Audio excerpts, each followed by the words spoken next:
You know what time it is. It is Sunday Caregiver Stories.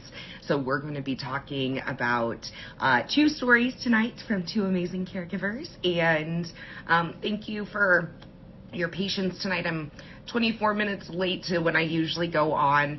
I've been dealing with a headache and some other things, so I've just been, it was hard for me to get in the light. So I had to take a second to get through that headache and such before I could start. So sorry about that being late tonight. But thank you.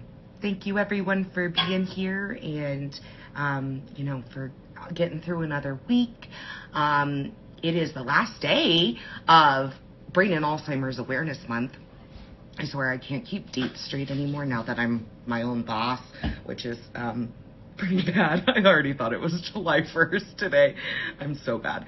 But yeah, so it's the last day of that month. So someone agrees. Okay, it's really hard to keep track of days and be an adult, in my opinion. But yeah, so the last day of that month. But of course, I always encourage people, and I know in our community you do in your life, because it's your life, of talking about dementia and, talking about these things in your daily life. But I just always want to encourage, outside of these months or whatever it may be. Hi, Dr. Tina, I love you. You're the boss lady. But outside of these days, I really want to encourage you to speak up in your daily lives about the experiences you have, about being a caregiver. People don't talk about these things. Like, I get so wrapped up because I'm like, oh, well, but I follow, every single person I can that has anything to do with caregiving, dementia, all the things. So sometimes I get into a mode, I think, in my brain where I'm like, oh, more people are aware. But when you get out of your social media bubble of being in this dementia community, it really hits you in the face that people aren't aware. So I just encourage you to not be scared to talk about it. There's nothing to be embarrassed about. There's nothing to be ashamed of. If we speak up and talk more about dementia and the needs that are out there and all the things and all the hardships and the joy and everything, right? And caregiving, if we share these things, this will create a better future for other people. This will create a better time for people right now, in this community. But also, so many people are out there scared that they have dementia and they don't want to talk about it. They're scared to get a diagnosis because they don't want to go down that journey. And so they put that off. And then that leads to, less resources and less, sometimes support or community. It really leads you astray. And so I just want it to be a more talked about thing, so people that feel alone or feel like this is creeping up in their family or themselves, that it is a talked about thing and they should, go and get the help that they can right away. I feel like I'm jumbling words, but I just think it's just so important to talk about these subjects all year long, all the time. Thank you for talking. And Debbie says, I talk, but it's like speaking a foreign language. They can't understand because they don't see what I see. And I understand that. Yes, absolutely. And that's what's so hard too is, I was actually thinking about that yesterday. We are on the same wavelength. I was thinking how people literally have to learn a full new world. It's a whole new world. Like, it's a brand new world.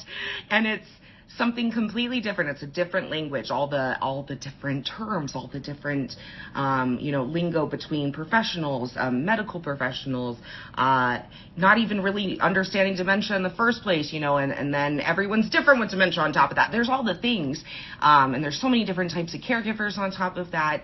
And it's really heavy to talk about. But I think not being ashamed to say, yeah, my parent has dementia. Yeah, my husband's living with dementia. It's really hard. And I wish more people understood what we're going through. And I wish more people, and because every time that I brought it up, and because I bring it up everywhere, but when I bring it up in kind of random places, I'm always not shocked that someone, if I'm in an airport or I'm in a line at an Einstein's and I say, someone asks me what I do, I never shy away from that because, it's going to help someone, even if they're across the Einsteins and they're like, oh my God, what was her handle? I have to follow her. Oh my God, I have to tell my friend, you know, like it's just so important because everyone's going to be touched by dementia at some point.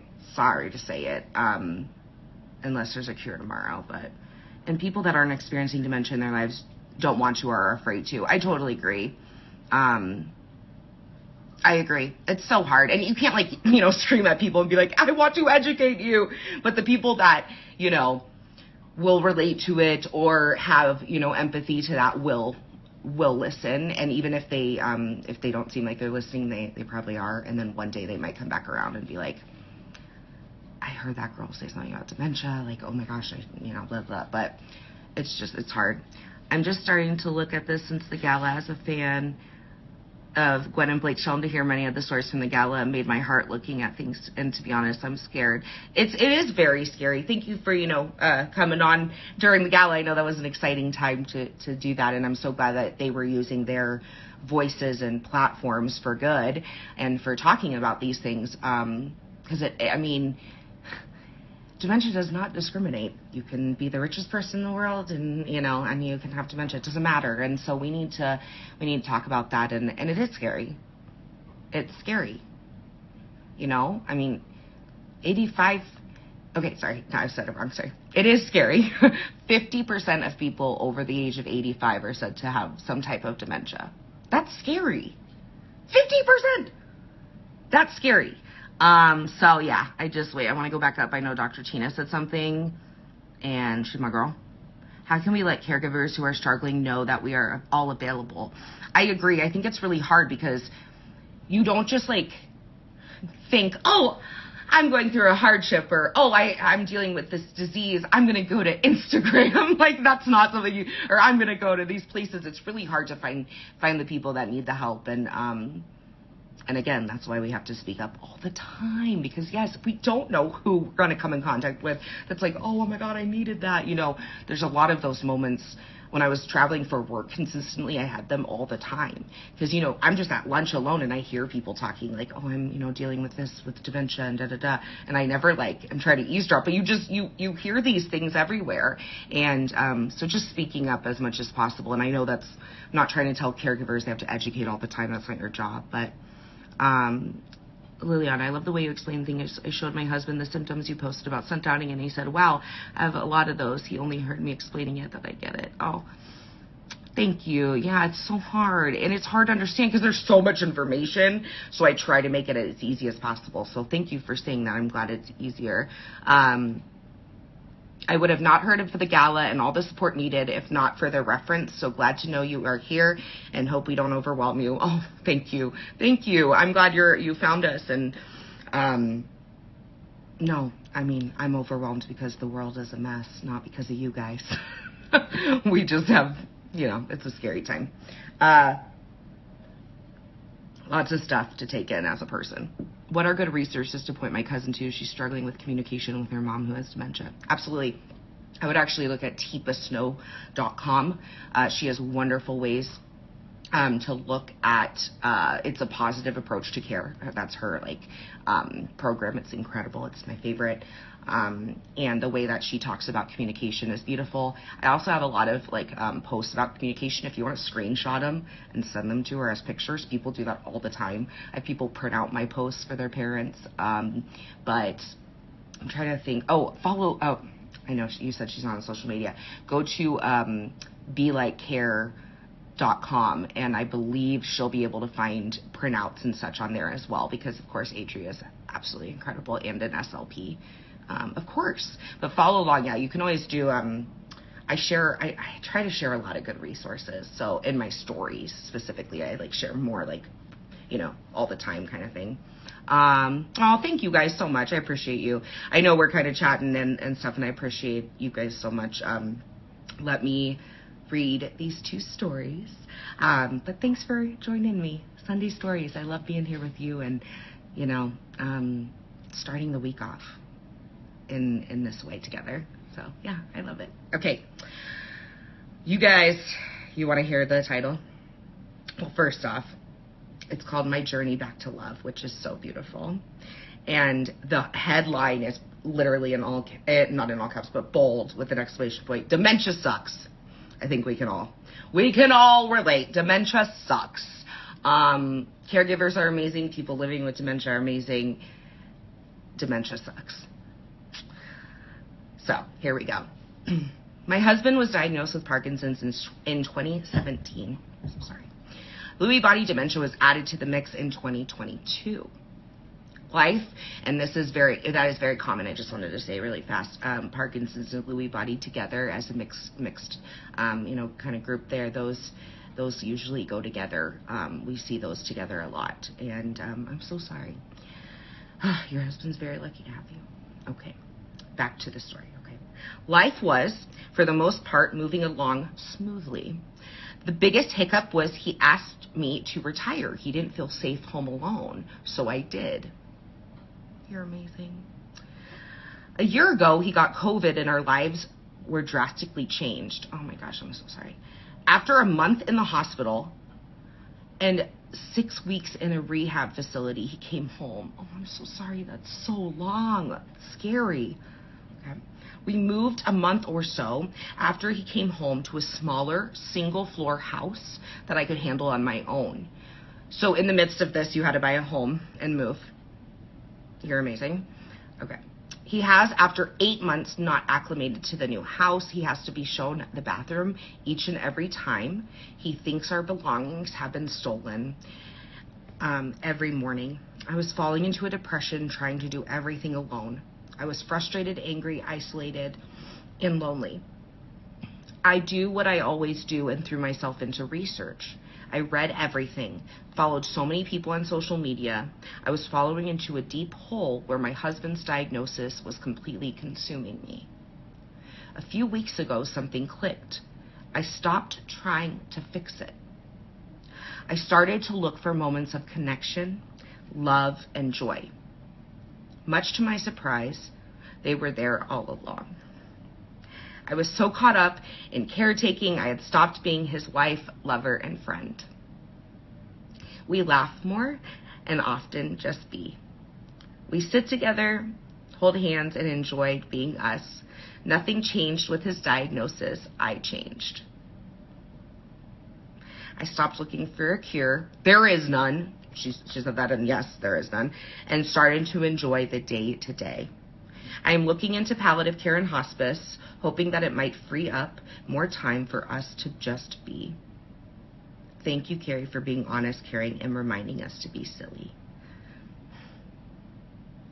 Thank you so much for writing in. Thank you so much. Terry, you're amazing. And I just love how you said, I stopped trying to fix it. And I think that is so profound. And I've been talking about this a lot lately on podcasts and such, about mindset, and when we get to a place where we realize, there is truly nothing, there's no cure, but there is the care that we can provide. There is the partnership we can provide and the safeness. And you do that, and I love that you were able to kind of take it back to that silliness and just being together. And I think, that's something with dementia, is like being in the moment, and when we can kind of meet our people where they are and just be in the moment with them, it's a beautiful thing to be able to take that fully in and realize how special those moments are. Thank you so much for sharing. And that's really heavy, and that's a lot to handle. And I really hope that you have some good support around you. I just truly appreciate you sharing. And man, at COVID, that's rough. He was in there so long, and I really hope that he hasn't been dealing with any, long symptoms from that after that experience. I'm so sorry. I'm sending love to both you and your husband. Thank you for following and being here and sharing. And I do want to say how you said, you threw yourself into learning and education and the research part, and then you got into kind of a whole of it being your whole being. And I think that's such an easy thing to get into, because you get sucked into wanting to do everything possible and wanting to know everything possible. But with a disease and with diseases that are progressive, diving in is very daunting, and knowing the extent of what a progressive disease can bring at once is just too much for anyone to handle, I think. And so it's really hard to dive in that sense. And so we kind of have to take it in bites along the way. Just to protect our hearts too. Like, not saying don't educate. It's good to know, and preparing is caring. But I just think also, just only being head first in that is not healthy for anyone. So thank you for sharing this. This is just so well written, and the love between you two is beautiful, and I'm so glad you're able to connect in that way again. And please write back if you have any questions about palliative care and hospice through that journey, and we can talk through that too, and ask questions around that, because that can be difficult to navigate for sure, but palliative and hospice care can be so helpful at the right times, to have a team behind you and to have that support. So I'm excited that you're preparing for that and having that ready when it's needed. So you're amazing for doing that. I'm just going up here to a comment I missed, and it says, my mom has started dementia. She recently went into a nursing home, and I feel we made a mistake. I requested a few days ago that we want to bring her back to stay with us. It's so difficult. Oh, I'm so sorry. That is, I would say, one of the hardest decisions a dementia caregiver ever has to make, and I want you to know that I know you didn't make that decision lightly, and that decision is you caring. That decision is you making sure that she has the best care possible. And because if maybe it was a time where you can't take that on, or it's the care has become too great, so you're doing the best thing as a caregiver by doing this, and it takes time to acclimate, and you are not bad. You did the right thing. She is in a place where she can have that support. That it's obviously different if she's not getting good care, things like that. But I don't want you to feel that guilt override you, because your life and your health is precious just the same. And so please be kind to yourself. But there are, maybe this would be a good time to really sit down. I hope on their staff, maybe they have a really good nurse, social worker, the executive director that can sit down with you, and maybe you can talk about some of the emotions you're having around it. If you don't feel that they're a safe space for you, I have an amazing resource, Valerie, who helps people with placement, and she might have I know she will have amazing insight for you. So we can also talk about that. But Valerie and I did a live a few back now. I've done a few lives recently, but we can talk about how maybe Valerie can support you as well. Okay. And I have one more. I have Georgina's, of course. Georgina's our queen who gets us every week, who's just so amazing as well. So here, let me see. My dad's only 61 and has dementia. It's early stages. It seems like doing anything seems like so much work for him. Simply eating, I can see it's just like he's not even into it because it's so much work. I'm so sad. I'm so sorry. It's so unfair, and so young, and it's so unfair. I'm so glad you're there for him, but I'm so sorry you have to go through this and watch that. And please know you are not alone in this journey, and I hope you can find connection and community. There's amazing pages all over social media, and there's a woman, she's really big. She takes care of her dad, and I feel like that might be a fun one to follow, to be able to relate, and they just are so fun together. I need to find Jim Cam and Fam, I think. They're big on TikTok and Instagram. But I'm just so sorry. Yeah, it's really hard with dementia when things get really difficult. Maybe it's the staging things and the eating. It's just too complicated at this time. Maybe breaking down the steps for him a little bit, maybe so he doesn't have to do silverware, so we can do finger foods might help a little bit, or easier things to swallow can maybe help. But Adria taught me, Be Like Care taught me that I guess it's a known thing. I never learned it. The spoon theory, where you have certain amount of spoons technically when you wake up, and that's your like energy you exert, and then throughout the day you give away spoons. So it's like, okay, so I have 10 spoons to start with. That's my energy allotment for the day, and I gave away 1 to make breakfast and do all of my morning stuff.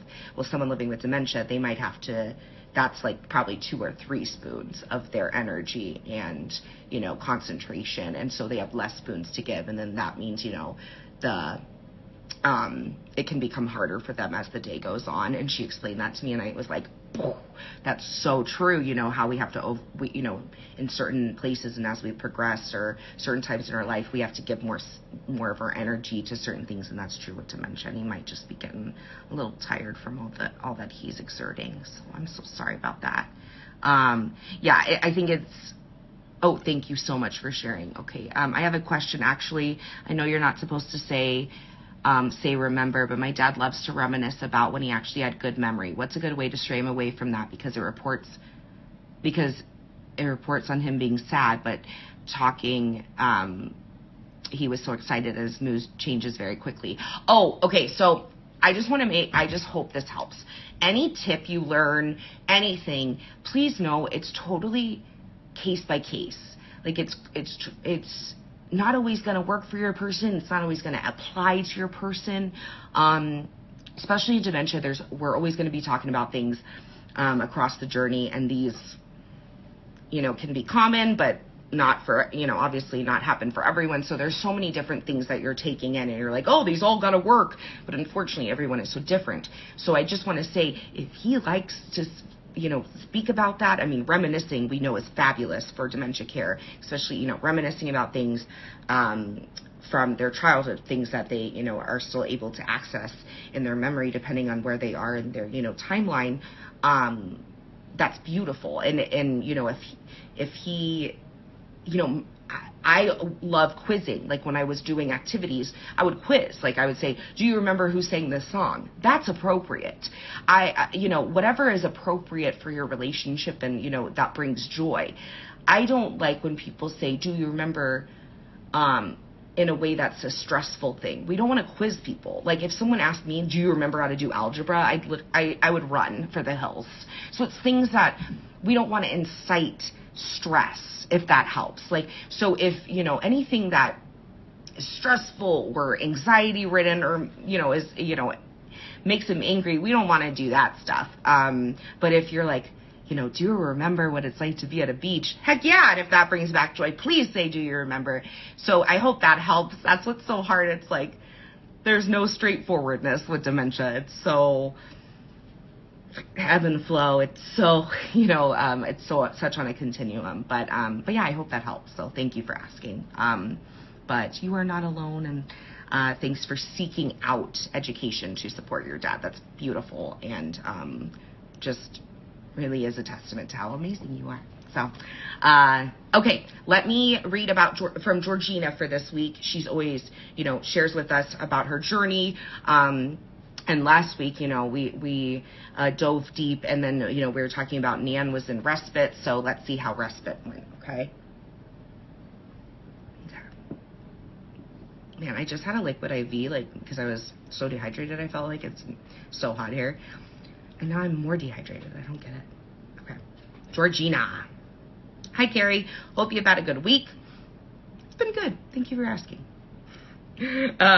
My tale I wish to tell this week, I'm sure, is very reflective of a lot of my fellow caregivers' weeks, riding that roller coaster we call caregiving. Nan's back from respite and settled right back into our regular routine. I'm always nervous to pick her up. I do trust this facility, and they do a great job. But after 2 weeks apart, you never know what you'll be faced with. So nervous is how I felt. I think that's very valid. She said, I was happy to see her little face, and it was a nice moment for my dad, as she knew him by name and relationship, so I was pleased for him. But as happy as I am to have her back, sadly this week, I feel there's been a bit of a shift. I'm not sure if her aphasia has gotten worse or if she's just not focused enough, but she's hardly spoken to me this week. The blank stare, the vacant look, it's a hard place to be in the journey. I know it's things that she can't help, but this symptom I find hard. It breaks my heart to see her unable to engage, to be checked out more often than being checked in. I should be better, I guess, dealing with it, as I went through this all with Babs. So that was her other grandmother she cared for. But our relationships were different, the time we spent together. I filled with song and chatter even when she could no longer join in. But for Betty, this feels harder. It's hitting me differently, and it's hard. I'm not beating myself up for feeling this way. It's okay to find it hard and to feel sad. I'm trying not to sit in the sadness long, but it's lingering around me this week, so hopefully next week I can let it go a bit better. I share the sadness so others don't feel alone in their tears. Like I said at the beginning, I'm sure there's caregivers out there riding this roller coaster too, and I send hugs and understanding to them. As positive as I try to be, dementia really can suck. Gina. Georgina, that's so hard.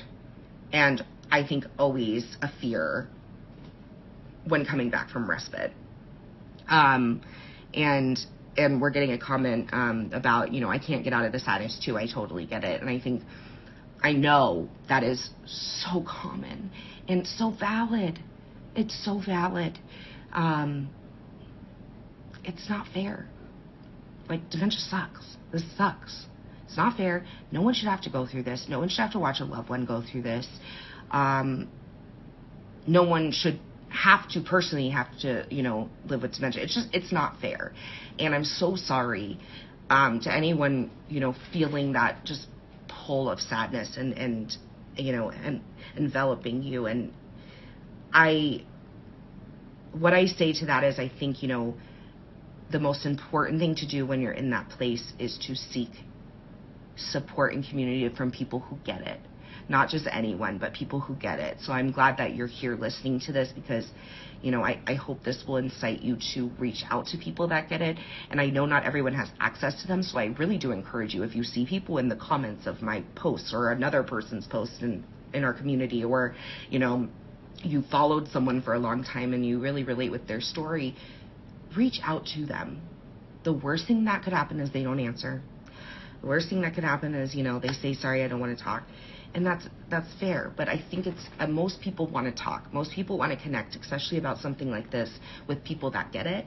And so don't be scared to reach out. Social media is a beautiful thing in that way. You can meet some of your best friends from social media. It can be a beautiful thing.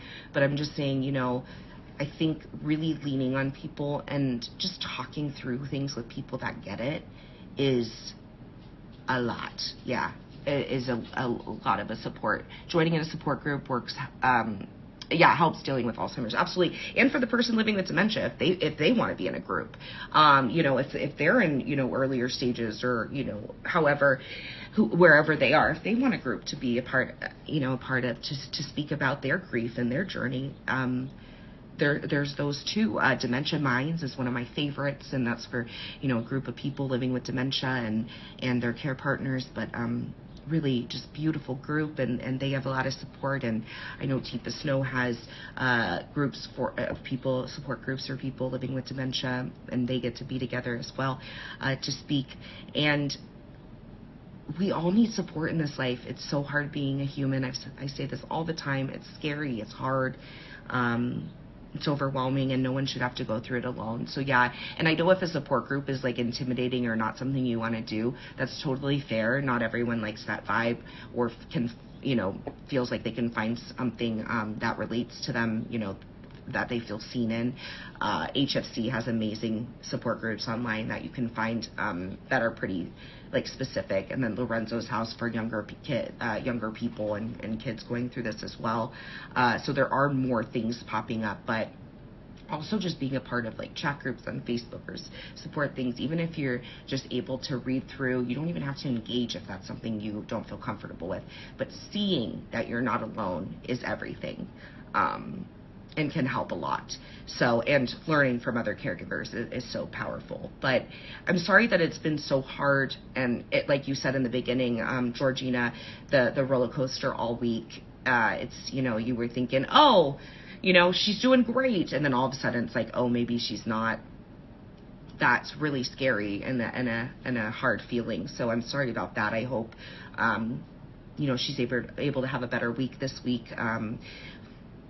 Keep us updated. I know you will. So thank you for, you know, for letting us be a part of this with you. And thank you for sharing that you're allowed to have these feelings. And I appreciate you, you know, saying I'm sitting in these feelings. It's not, you know, I'm not mad at myself for having these feelings. This is so valid. So thank you for sharing that, because I think it's hard for people to, I know I have a hard time like telling myself that I'm not like being dramatic or something for having certain feelings. Like, you're allowed to have feelings about these things. And yes, as both stories this week, dementia sucks. It does. It really does. But all caregivers, you guys are freaking amazing. Thanks for battling this really hard battle. Dementia is no one should have to, go through this. But there are times of joy. There are moments of love, and we might have to find them when we're really in those deep, dark places.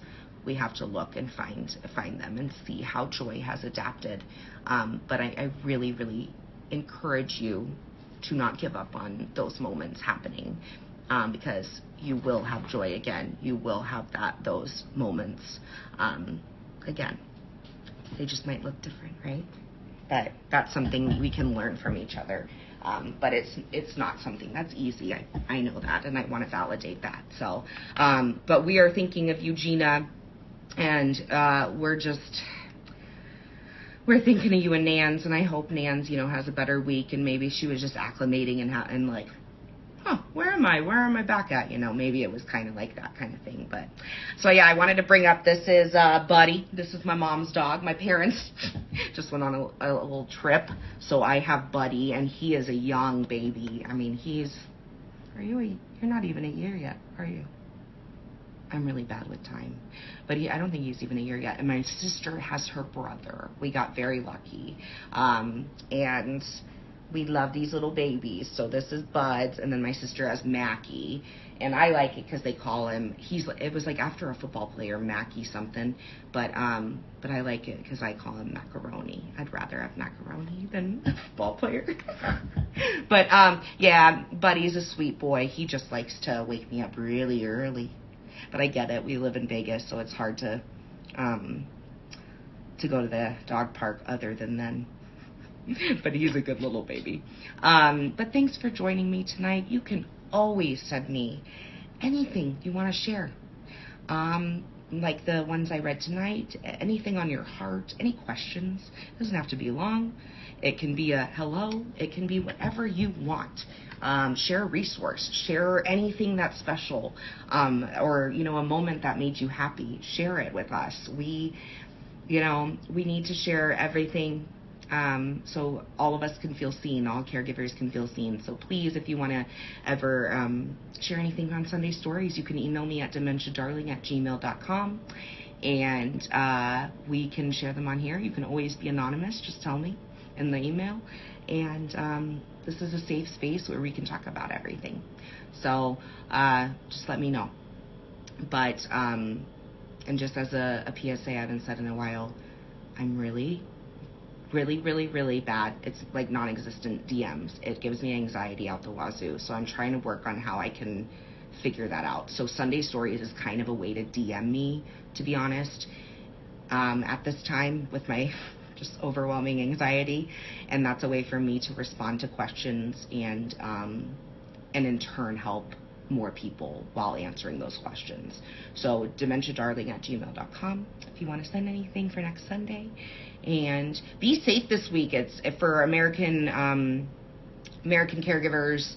I'm sure there's holidays all over the world, though, that have fireworks all the time, though, just like we have random ones here. But be safe with fireworks. I know it's really overstimulating for a lot of people, not just people living with dementia. I hate it. People with PTSD, right? Dogs. We want to be inclusive. We want to be safe. So please be careful, and have things in place if you know your person is sensitive to sound.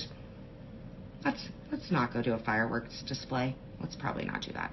Just be safe, be smart, and and please stay cool. It's very hot. So, and I have a post tomorrow about keeping our loved ones cool and being aware of that, because it's very important, as our loved ones might not be able to regulate their temperature anymore, or even realize they're overheating, which is very scary.